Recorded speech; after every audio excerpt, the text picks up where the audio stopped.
Don't stop.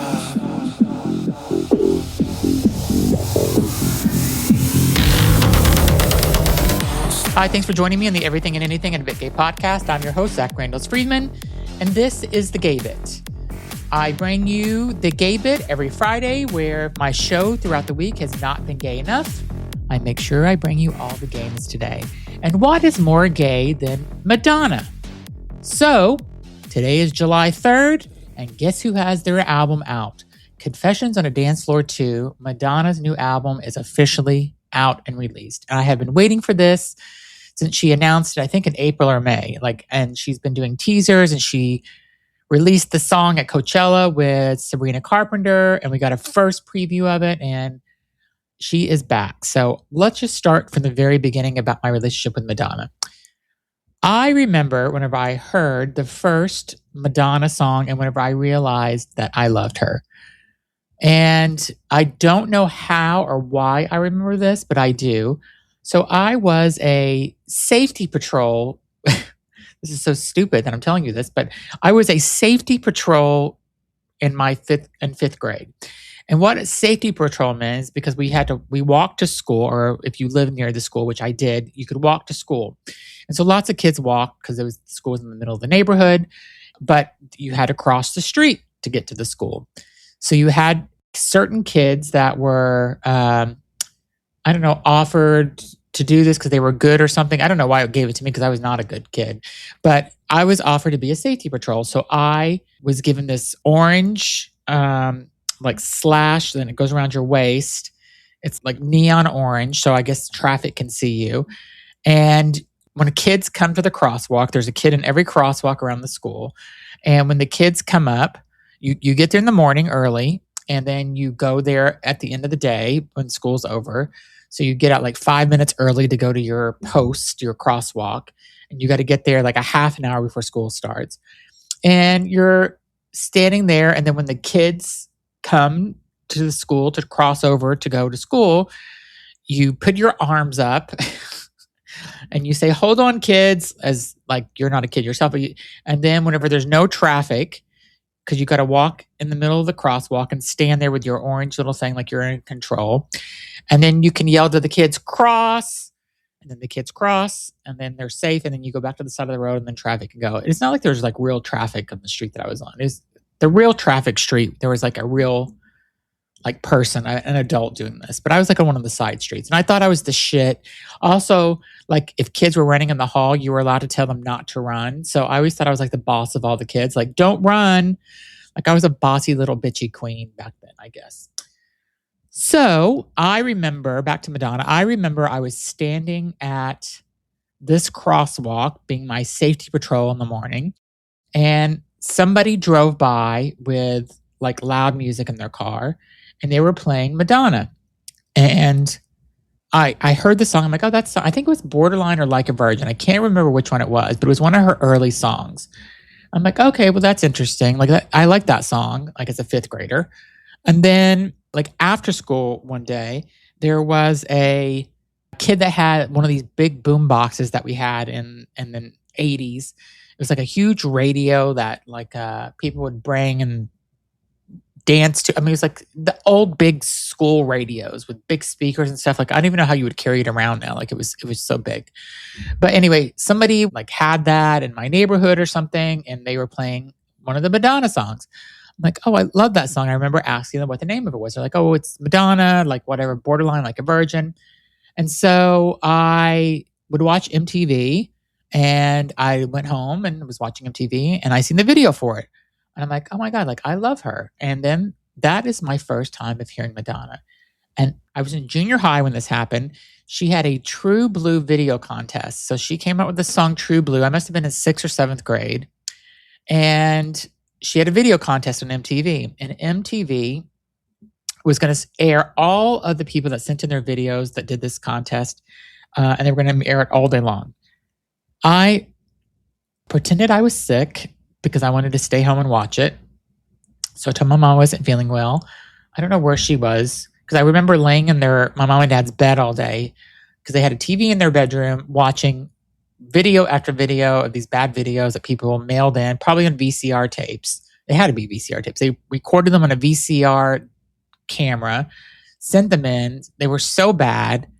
I think even the one that won, I remember like, this is what the winner is. It was not good, but that was the point. And so they picked a winner, and some kid won the True Blue video contest. I should like Google that to see what that video is like now, because it's been, God, a long time, over 40 years.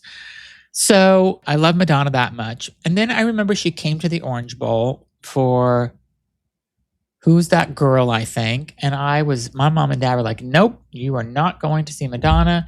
I must have been, I remember whenever she came out with Who's That Girl movie, and she had on this like tutu and black and white polka dot pants, and she had really short, like blonde hair and bright red lipstick. And I loved the whole look. And it was like all over these magazines that I love, Teen Beat, People Magazine. I would make my mom take me to like a bookstore to buy all these magazines that Madonna was in. Because then I started like posting these pictures in these magazines of Madonna all over the walls of my bedroom. And we'll be right back. Okay, and now back to the show. And when I say all over, I mean, you couldn't even, like, I would go, there was a store called Spencer Gifts in the mall that sold all kinds of 80s crap, pens that you'd put on your jean jacket, posters, stupid gag gifts. Anybody that was like lived in the 80s or early 90s knows what Spencer Gifts is. If you lived in, I guess, a major city. But they had a Spencer Gifts in my mall, and I'd go in there, and they'd always have new Madonna posters. And so I'd always go in and I'd buy the latest one. It was like taller than me posters. And so I literally had like every picture from magazines and every poster of Madonna and newspaper articles I'd cut out and I'd tape on my wall. And my entire bedroom was just covered with Madonna. So God, my parents still didn't know I was gay, but I guess Madonna wasn't known at that point for necessarily being a gay icon, but maybe she was. Anyway, I loved her then. And when was the first concert that I went to? Because then she did a concert, and it was only like in Australia or New Zealand. What was the name of that tour? I should know this because I love her so much, but she didn't come to the US. And whenever the concerts that she came to, like, I never thought about like traveling to go see it, because I guess because I was in high school and junior high, like you don't travel by yourself, you have to travel with your parents or whatever. But we didn't travel like to go see concerts back then, like the way that you do as an adult, or some adults do. But I remember the first time I seen her, I think the first time I seen her had to have been with, God, I'd have to go back and think about it. I'd have to look at her tours. It might have been with Andrew. It must have been with Andrew, because I remember we paid like a ridiculous amount of money when we went to see her, and he couldn't believe it. I think we paid like $1,500 a ticket, which back then was so much money for a concert. And we weren't even like front row. Like we were close, but not that close. And he's just like, I can't believe we spent, $3,000 on 2 tickets or whatever it was, 3,200. But we did, and we've seen her twice. And one time we went to DC as a road trip to see her. And then we've seen her in Madison Square Garden. We've seen her when we lived in Miami. There was an outdoor stadium that we went to. I've seen her in Boston. I've seen her a lot of places. I've seen her a lot of places, a lot of times. I've seen all of her last 25 years of concerts. I've seen them in person. I've always gone more than once. So I am a true Madonna fan. And I loved Confessions on the Dance Floor album, the one that came out. Was it 20 years ago, I think? And now she's come out with Confessions on Dance Floor Part 2.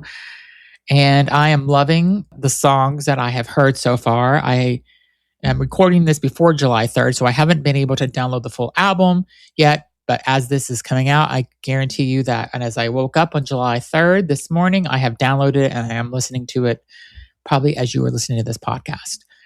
I'm so excited for it. I love the fact that she went to Coachella. I love the fact that people that are Sabrina Carpenter fans didn't know what Vogue was. Like, Vogue has been all over TikTok and stuff, and I can't believe that they didn't know that was Vogue. It blows my mind that people, even in their early 20s, like, don't know that song from Madonna. And maybe I'm just like being just naive or something, or I'm just like, how can they not? But I guess, I mean, they could say the same thing about me. How do you not know? Like, I don't really know a Sabrina Carpenter song. So she's just like, I don't know any Taylor Swift songs. And I know that's going to surprise a lot of gay people that listen to the show, but I'm not a Taylor Swift fan. I don't get her music. I feel like it's all about being broken up with and getting hurt and stuff. And so it's just not my music. So I appreciate the people that love her. She's just not my cup of tea. But Madonna is definitely my cup of tea. I think she is the one. I think people do not give her enough credit for what she has done for artists, especially women artists. And if you think about this, when Madonna came out with Open Your Heart, she had the bustier with the gold nipples and tassels on her thing. Nobody was wearing those bustier type outfits before Madonna came. Like, that was not, she set the standard. And now you look at all of these women, they're wearing these corsets and these bustier things, and it's all because of her. And if you think about all the styles and trends that she has brought into this world, it's beyond what anybody could ever do. I don't think there's been an artist that has influenced the culture and society more than her. She has set the standards and pushed the buttons. If you think about the things that she's done in her career, like think about like the sex book. She did this sex book where it was very racy in some people's minds. Naomi Campbell was in it. Vanilla Ice was in it. She did the erotica album at the same time. It was like a big deal. She's had Justify My Love that was banned from TV, from MTV. So she's like, okay, well, fuck you then. I'm going to release it. And I'm going to release it as a DVD or VCR tape, whatever it was at the time, or Blu-ray. And she made more money doing it that way than she did putting it on MTV. And if you look at the Justify My Love video, it's not even that bad. It's just like our society was so uptight about things like that. People were so uptight about sex overall still. But, you think about Like a Prayer, where she had the burning crosses and she kissed a black man. Oh my God, it was like the end of the world because she kissed a black man on TV.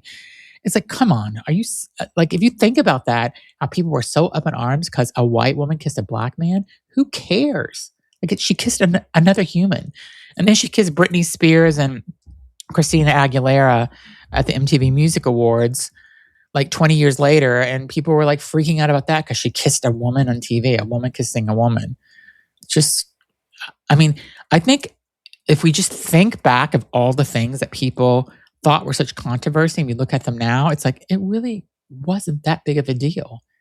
And I have to say, Madonna was one of those people that has supported the LGBTQ plus community before it was even trendy and popular for people to do, before it was necessary.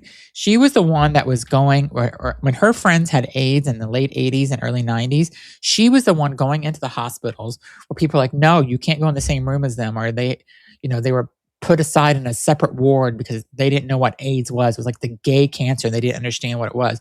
She was going into these hospital rooms and sitting in bed with her friends that were dying with AIDS and giving them hugs and showing them affection and being there for them. And she's the one that has always stuck up for LGBTQ plus rights. She's the one that sticks up for women's rights. She has done so much for the LGBTQ plus community. So when people are like, what I can't stand is the ageism, what people say about her age.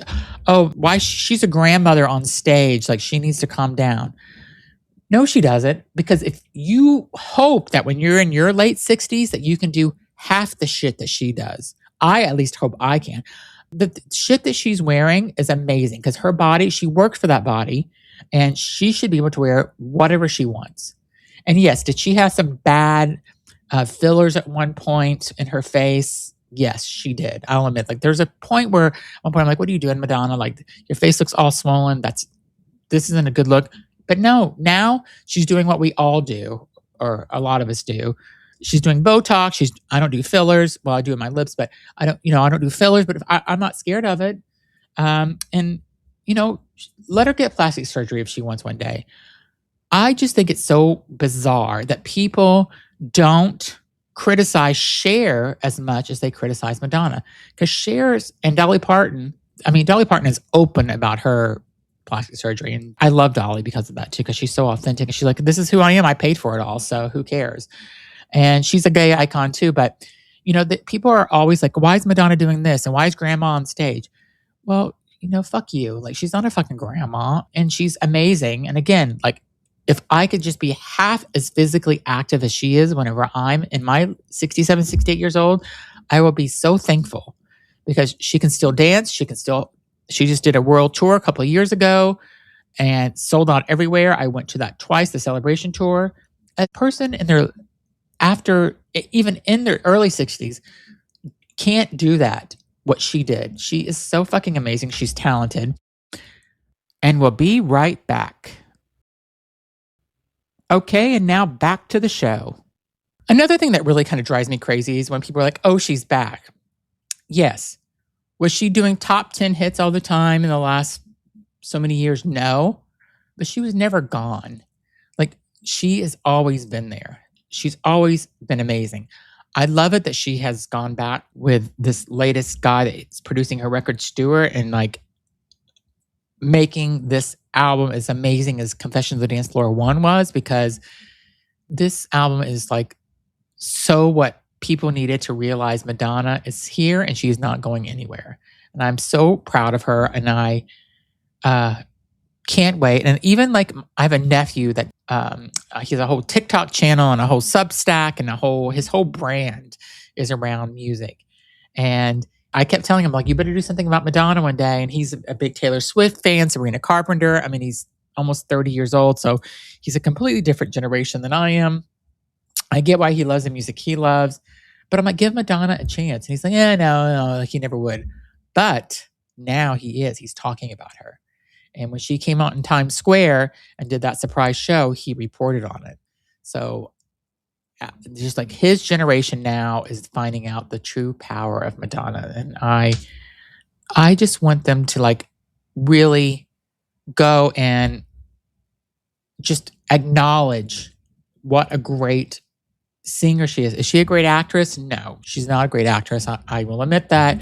I have watched all her movies because I'm a fan, but acting is not her thing. But putting on an amazing show, singing, dancing, being an icon, being a support for the LGBTQ plus community, that's what she is. And if you have not even thought about listening to her record on Spotify or Apple or whatever platform you're on, or you have bought her record, you need to do it. Because I'm telling you, the songs that I have heard so far are that this is the record of the summer.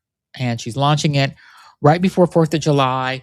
You know, she gave us a little bit of a preview of it over the past couple of months.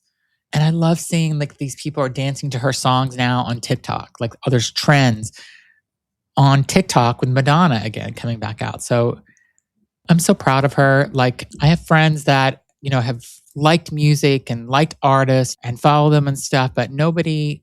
Oh, and I love it also that I have a couple of friends that love Madonna. They say they love her as much as I do. My friend Mandy, for example. Like, I've taken her, we've seen Madonna in Brooklyn together. We've seen Madonna, where were we? Where did we see her at in this last? New York. We went to Madison Square Garden to see her. And I think we've seen Madonna one other time together. And she loves Madonna, but she doesn't love Madonna like I love Madonna. Because like when we were at the concert, I knew every single song at the celebration tour. She didn't know all the songs.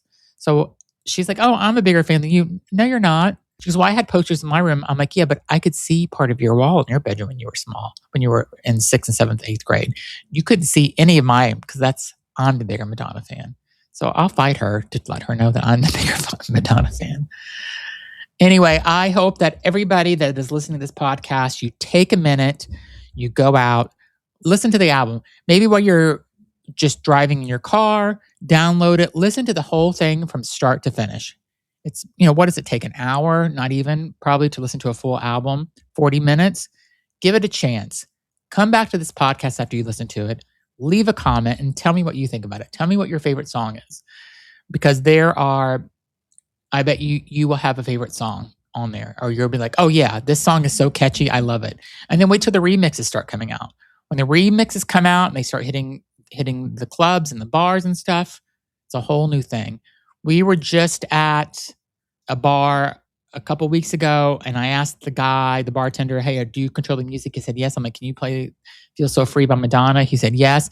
And everybody that was in the bar was like singing the song. Everybody knew the words already. That's how good that song is. That is the song of the summer. So Anyway, Madonna, if you happen to listen to this, you are the number one person who I would love to have as a guest on my show.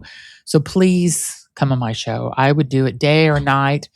My dream is to come to your house and we do a live podcast at your house, and then we go to dinner afterwards. And maybe you're like, hey, stay the night and let's stay up and have a slumber party. That would be my dream, is to, or just let's do a online interview. I'll take whatever I can get.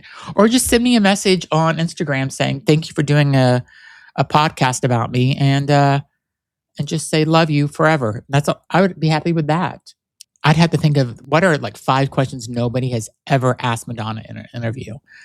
And I would have to really, really think about that, because I think those are the questions that she would appreciate. And I've seen her in interviews where she does not like the interviewer. And when she doesn't like you, it's you might as well just wrap it up and just like not do it, because but she would love me. I think she'd want to be my friend. She'd probably want to exchange phone numbers. I love that after I do an interview with somebody, like, hey, can we exchange phone numbers? I'm like, yes, of course, I'd love to. So I would love to have Madonna come on my show, or I go to her house and do the interview, and then we exchange phone numbers and we text every day. And then I drop my friend Mandy and Jen as friends, and I'm best friends with Madonna and not them. That's how I see it. That's my dream, and I would drop those bitches in a heartbeat. If Madonna's like, I want to be your friend, I'd be like, bye. I'd tell Jen and Mandy, see ya. I'm done. Madonna needs my full attention at all times, and I'm done with you bitches. So that's what I would tell them. So I hope you have an amazing 4th of July weekend. I am having a great 4th of July weekend myself in Northern California, and celebrating with friends the 4th of July. 250 years the United States has been around. It's amazing that we have survived this long, the way that this country is being run today. But we're still here, aren't we? We are here. The LGBTQ plus community is here, and we are waking up in a lot of ways because we have to, and fighting for our rights. So have a wonderful July 4th. And I will be back on Sunday with a brand new episode. So thanks so much for listening, and watch the fireworks. Thanks.